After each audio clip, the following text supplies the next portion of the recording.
We'll get to them right now, as a matter of fact, because Jeremy Cameron defeated North Melbourne by 18 points. And he kicked 11 goals too, and that was an incredible performance by, I think, one of the greatest forwards of the modern era at the moment too. He's the most versatile play, and he can get up the ground, he can reset him behind. He had 9 goals to three-quarter time, and Isaac, they clearly spoke about it at three-quarter time, from what you told me. Well, I'm not sure, I have no intel, Rory, but... I thought you mentioned it before. No intel, but why wouldn't you? Why wouldn't you? They're dominating the game, and everyone's talking about getting Jezza to the ton, and performances like this. And that's a bit concerning, though. People are talking... I don't think it's coming from internally. That getting into the ton. Digging the hole. But, like, that's a bit dangerous coming into this time of year where it's got to be about team. But that was an unbelievable performance. Danger even took himself off to get out of his way out of the forward line, so Jezza could kick 11. Well, I'll tell you how comfortable Geelong was going. As you said, he was subbed out. Tactically, they said.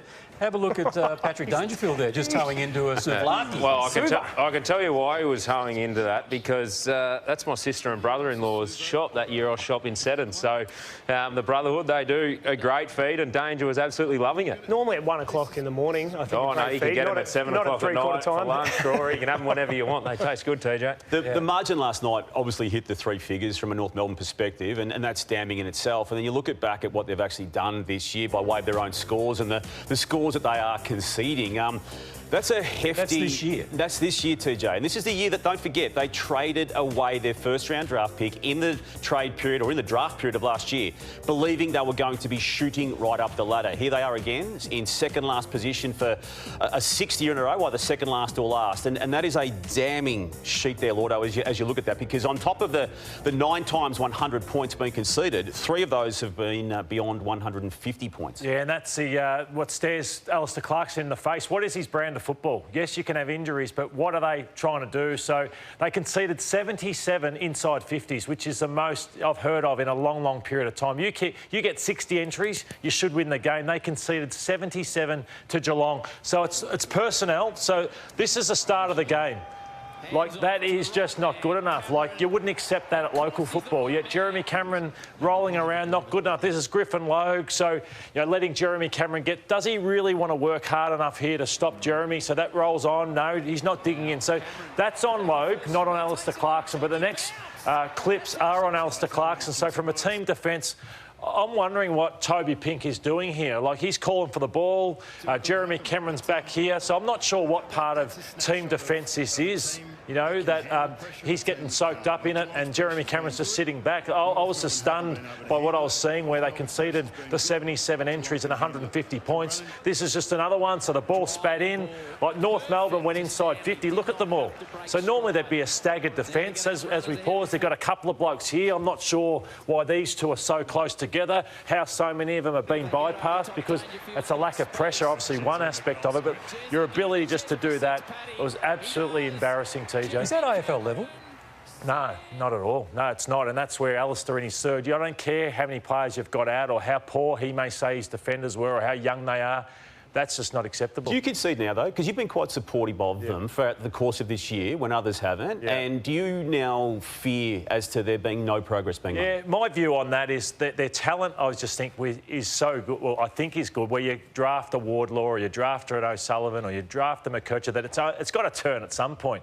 That's what I've fallen back to, but no, I have to concede that's talent's only going to take you so far. And I didn't mind the start of the year when their contested game was strong and their clearance game was strong, but the last 5 games, they're last for contested possession and they're last for scores from turnover, which tells me the pressure's not up to standard and that their contest work's not up to standard. And that, as a young team, and that group in particular, that's what they stood for, and even that's dropped away. Obviously without Tristan Cherry and Nick Larkey last night, so you do table that, but you get to half-time, they're 9 goals down, and Alastair Clarkson, I know there's a presentation he needs to make as coach to the host broadcaster when he does get interviewed, but Bailey Smith was on track at this stage for 50 possessions, and it's as though he wasn't even aware of what he was doing by way of the damage. And then post-match, I think he trotted out the same old excuses he's been trotting out for the 3 years he's been in charge.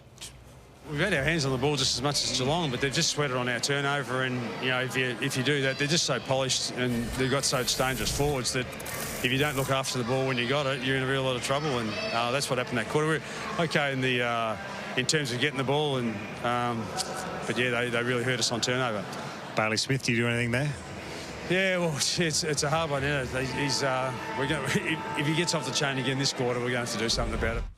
Yeah, we'll continue to give exposure to our players, and what we don't want to get caught up in is the hysteria around results. We know where we are. Everyone will look at win-loss and all that sort of stuff, and they're making progress. And even if it is just win-loss, we have made some progress. But we look at we've had 3 performances that were well below our best, which is the Carlton game round 6 here, the Hawthorn game about a month ago down in Tassie, and tonight. But outside of that, we've been much more competitive than what we were last year, and winning more quarters and being in more games at 3/4 time than we had last year. So, gee, I tell you what, that's a fair spin, isn't it? I mean, it's a massive spin. But when you put up the board that you put up there earlier with the magnitude of the losses this season alone, I don't know if there has been progress, has it? No, I think there has. And I mean, if you throw in the last 2 years that Alastair Clarkson had at Hawthorn, they were bad seasons of footy. So he's now had 5 seasons of really ordinary form as coach, and he's got a contract to run for 2 more years. And as critical as I've been, I'm not at any stage saying he shouldn't go into 2026, but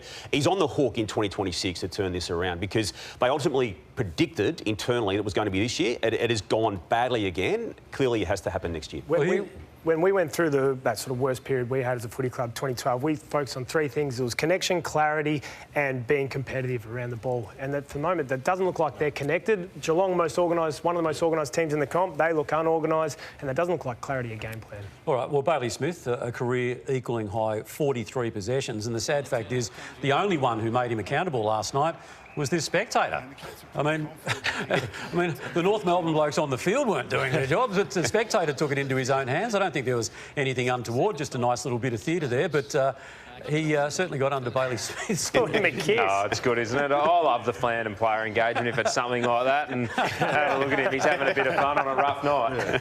You don't want to eradicate that from the game. No, you don't. As I said, there was nothing untoward there, apparently. So. And he's happy to engage with supporters, isn't he? I mean, he's done it at another footy club, and he kept the bird down this time too, which was good too from Bailey.